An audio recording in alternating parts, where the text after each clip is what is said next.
Hello and welcome to Sports Fan Entertainment, and it is time for my first 2025 NFL mock draft. So I will be doing these every Tuesday. If for some reason I'm sick or something, and I'm going to try to even record these on Monday, so it should be fine, then it will be up Wednesday or Thursday or something like that. But, God forbid I get sick for the next 3 months. I really shouldn't, but you never know.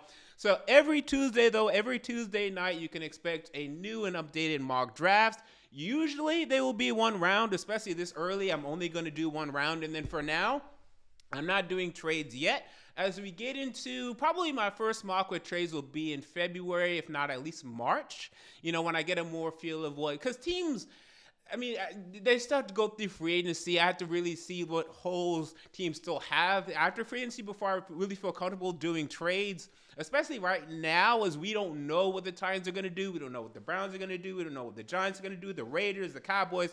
It's just guessing. When I get more definitive rumors, I'll feel more comfortable doing trades. So right now, just first round mock, simple mock, and then this is how I like to run my mock drafts. I really want to involve the audience. I know a lot of my audience is Tennessee Titans fans, but I still have, a lot of other people from different teams when I used to cover more of the NFL teams back in the day. But now I'm doing mock drafts again so you guys can get more involved in the discussion. Give me your feedback. Look, I'm not an expert on every team in the NFL. I have a general feel. I have a feel in terms of what your needs are. I have a feel in terms of who your upcoming free agents are. But if you really feel that I'm off base, that we really won't go this position or this player, we're going to do something else, just tell me. And if enough of your fans in the comments feel that way, I'll be like, okay, I think I'm a little off on this one. And then next week I'll recalibrate and then I'll, make the adjustments. This is why I normally have very accurate mock drafts, because I like to listen to fan bases.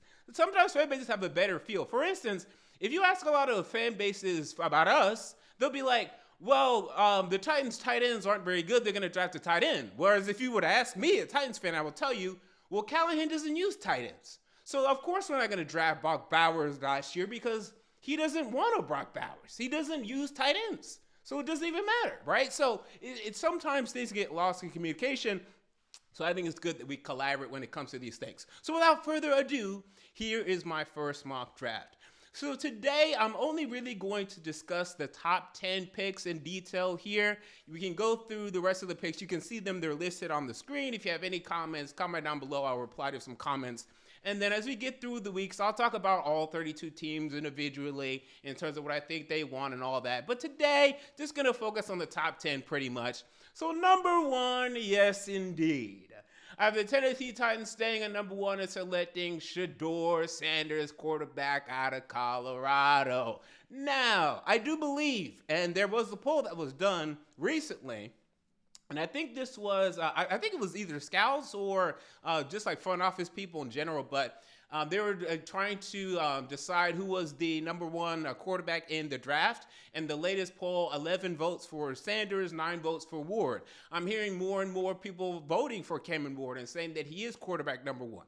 However, Sanders right now is the more natural fit in the Brian Callahan offense. Shedeur is someone that's very much so a system, what did I say? System quarterback in the terms of he really works within the system. He works within structure, and that's what Callahan wants. He wants a rhythm passer. He wants a predictable passer. He doesn't want someone that's necessarily going to go off script as often as maybe a Cameron Ward will.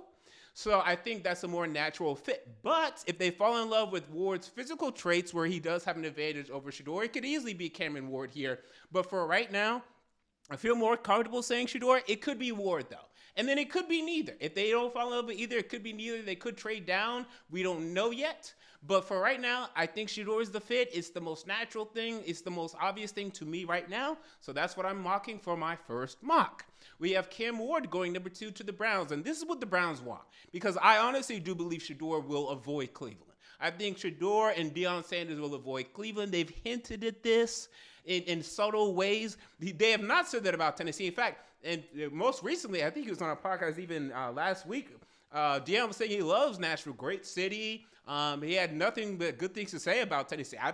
But Cleveland, I haven't heard that yet. And you can't blame him for how Cleveland has, had their quarterback situation for now the last 30 years. So I don't know, but luckily for you, the Titans took Shador, so you can take Cam Ward, and Cam Ward's not going to complain. Cam Ward's just happy to go as high as he can go.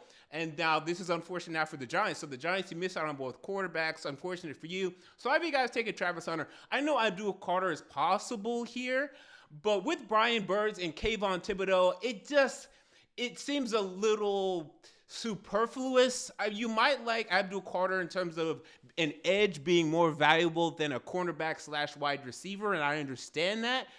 But considering the fact that you don't really have anyone, I mean, Wandale did a little better this year, but you don't really, and I think I think they would play him at corner anyway. So with Deontay Banks still being young and progressing, adding Travis Hunter to that quarterback position would be good. And I think he would still run some stuff for Travis Hunter to be able to do stuff opposite of Malik Neighbors. I think this will still help the Giants. Even though I really do like Abdul Carter and understand the positional value of an edge over corner, I think Travis Hunter makes more sense considering the fact you do have Thibodeau and Brian Burns there. Mason Graham, number 5, to the Jacksonville Jaguars. Not really much to say there. The only thing I really considered here, I briefly considered maybe an offensive lineman here. I mean, I could see it, but I think Mason Graham is the most natural fit. He's likely to be the highest on the board. McMillan didn't really make sense to me. Michael Williams didn't really make sense to me. Malachi Stark seemed like a reach to me. So maybe one of the linemen go here. I don't know. I had trouble with the offensive lineman, actually. I'll get into that in a second. Number 6, I had Tetairoa McMillan going here to the Raiders. You know, now that Devontae Adams is no longer there, there's a needed wide receiver, natural fit here. Put him next to Brock Bowers and rebuild that receiving core. Unfortunately, again, for you, no quarterbacks available worth of value or anywhere close to it at this point. Michael Williams goes number 7 to the Jets. I really considered offensive line here, but then I looked at the Jets' offensive line.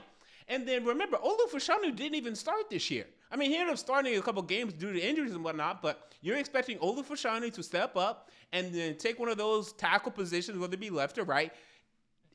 Depending on what they decide to do, then I could absolutely switch this out and put a Will Campbell or a Kelvin Banks here.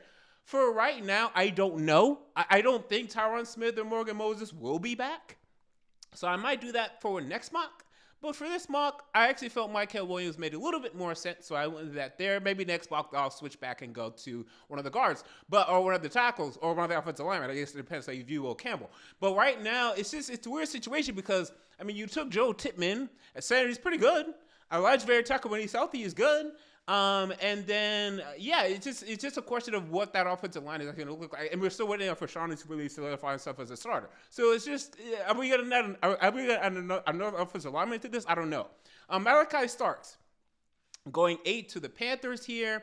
Again, I really wanted to slot an offensive lineman here. It just didn't really make sense to me because those tackles are fine.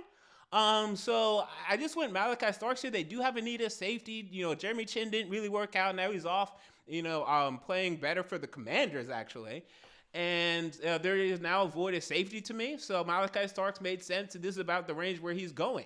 Number 9 here. I wanted to go offensive lineman here. Didn't make sense. I mean, you just drafted Talise Fuaga last year. He played well. You still have Penning. You still have Ramczyk. So why am I going to draft lineman here? So I went Will Johnson. Marcus Lattimore no longer being New Orleans Saint. Need a corner. Will Johnson's there. I think Will Johnson may end up falling just because he didn't play much. He played a lot last year, but this season didn't play much due to injury. His first year also.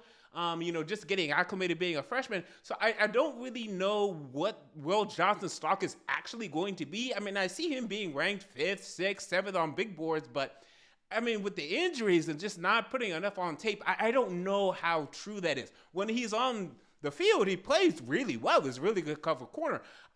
Did we see enough? I don't know about his draft stock. So finally, I ended up having Will Campbell going to the Bears.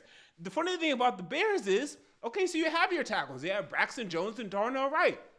Now, Tevin Jenkins is an upcoming free agent. So this is where I think Will Campbell would come in and replace Jenkins. Now, Jenkins still graded well. The center still graded well. The right guard still, everyone actually kind of graded well on the offensive line.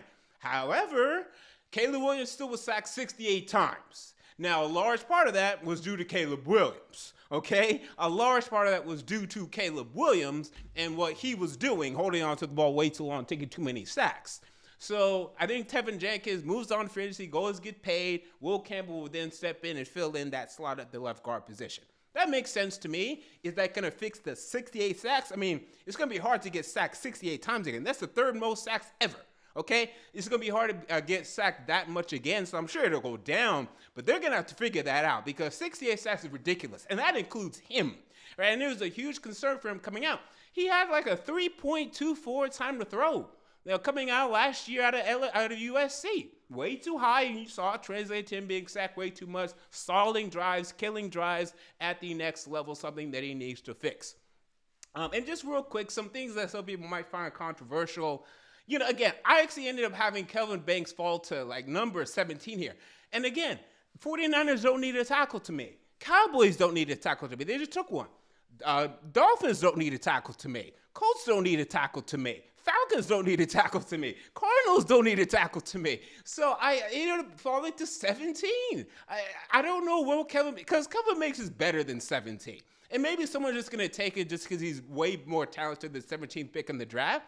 But so many of these teams, either they've taken a tackle very recently, like the Cardinals and Paris Johnson Jr., the Colts have struck gold with their new left tackle. He's been playing really well. Where it just didn't make sense. The Cowboys just took a tackle 2 years ago. It just didn't make much sense for me to mock Kelvin Banks any to those teams. Maybe, again, they take him for value, but it just didn't make much sense. Something else that might be a little controversial. Let's see. Oh, I have Mike Green going high. I think he's going to go high. I think as more people watch this tape at Marshall, I think they're really going to like him. So I have him going as high as 23 to the Chargers. And that should be about it. I think everything else should be pretty non-controversial. So again, this is my first mock. I will be here every Tuesday to update my mock draft. This is my first 2025 NFL mock draft. What are your thoughts on my mock draft? What are your mock drafts? What are your predictions, early predictions for the 2025 NFL draft? Comment down below. I want to know. Until next time, this has been MJ of Sports Fan Entertainment, and I'm out. See you all later.